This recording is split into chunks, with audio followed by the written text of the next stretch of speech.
আমি হচ্ছি অমিত পাল। আজকে যাদের শুভ পরিণয় হচ্ছে সৌরভ দাস এবং কৃষ্ণা দাস দোলা।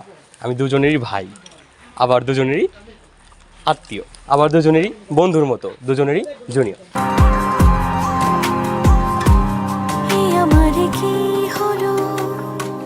পাগল পাগল লাগে হাওয়াই সে জানিয়ে দিল এমন তো হয়নি আগে।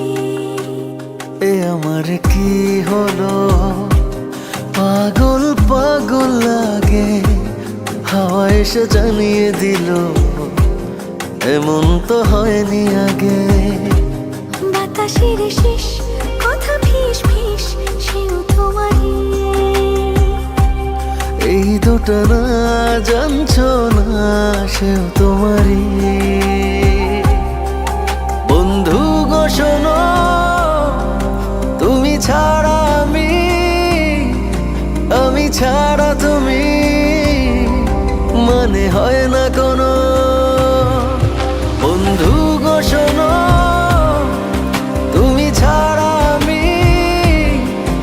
আমি ছাড়া তুমি মানে হয় না কোনো। 2021 সাল, আমরা তখন জগন্নাথ বিশ্ববিদ্যালয়ের ছাত্র। সৌরভ দাস দাদা তখন তৃতীয় বর্ষের স্টুডেন্ট, আমি দ্বিতীয় বর্ষের। আমরা ছিলাম মেসে, একই রুমে, একই বেডের। আমরা কলেজ জীবন থেকেই একই মেসে থাকতাম। হঠাৎ একদিন তার ফোনে একটা মেসেজ রিকোয়েস্ট আসে। কৃষ্ণ দাস দোলার থেকে। 2021 সালের মার্চ মাস, তখন তাদের যে প্রথম কথোপকথন শুরু হয়। এরপরে 2 থেকে 3 দিন পরে আমি প্রথম জানতে পারি যে এমন কারোর সাথে তার কথা হচ্ছে, যেহেতু আমাদের মধ্যে সম্পর্কটা ছিল বন্ধুর মতো।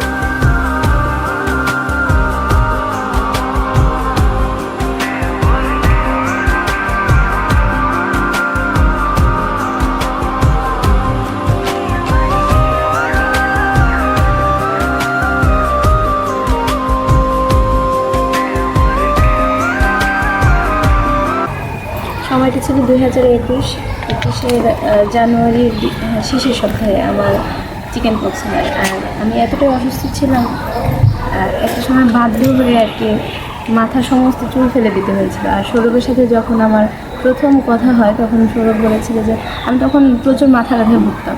তো সৌরভের সাথে আমার এর আগে একই বিশ্ববিদ্যালয়ের সহপাঠী হওয়া সত্ত্বেও ওর সাথে কখনো ওইভাবে দেখাও হয়নি, কখনো কথা হয়নি, বা ফেসবুকেও কখনো কথা হয়নি।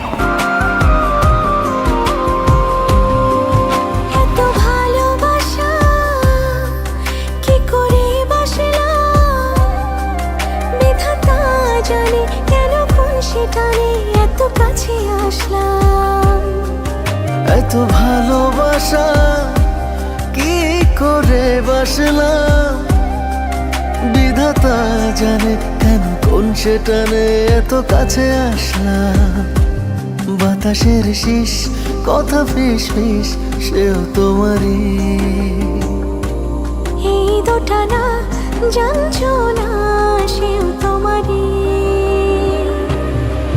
বন্ধু গো শোনো, তুমি ছাড়া আমি ছাড়া তুমি মানে হয় না কোনো। বন্ধু গো শোনো, তুমি ছাড়া আমি ছাড়া তুমি মানে হয় না কোনো। আজকে আমি যতটুকু আছি তার 50% অবদান যদি আমার মায়ের থাকে, 50% অবদান আমার বউয়ের। 2016 সালে মা মারা যাওয়ার পর 2021 সালে আমার বউ আমার জীবনে আসার আগ পর্যন্ত এক ছন্ন ছাড়া জীবন। কোনো কিছু জানতাম না, কোনো কিছু বুঝতাম না। সেখান থেকে আসলে 2021 সালে যখন আমার বউ আমার জীবনে প্রথম আসলো, আমি তখন ভাবতাম যে আসলে এই জীবনে একজন মেয়ে মানুষকে এনে আসলে কি হবে। কারণ তখন আমার নিজের কোনো ভবিষ্যৎ পরিকল্পনা ছিল না। আমি কি করব, কিভাবে কি করব। হয়তো বড় একটা বিশ্ববিদ্যালয়ে আমি পড়ালেখা করছি, কিন্তু আমার আসলে ভবিষ্যৎ নিয়ে তেমন কোনো সিরিয়াসনেস আসলে ওরকমভাবে কাজ করেনি। তারপর যখন সে আসলো, আমি বুঝলাম প্রথম হয়তো আমি ওরকমভাবে তাকে ওরকম বুঝতে দিই নাই যে বা তার প্রতি আমি কতটুকু দুর্বল, এটা তাকে ওইভাবে প্রকাশ করতে দিই নাই। কিন্তু আজ এত বছর পরে এসে আমি বুঝতেছি যে না, আমার সিদ্ধান্ত ঠিকই ছিল, সেটা ভুল ছিল না। বউয়ের জন্য আমি আসলে তেমন কিছুই করতে পারিনি, কোনোদিন কোনো কিছু পারবো কিনা আমি তাও জানি না। আমি শুধু একটা জিনিসই পারি, সেটা হচ্ছে যে বউকে আমি অনেক ভালোবাসতে পারি।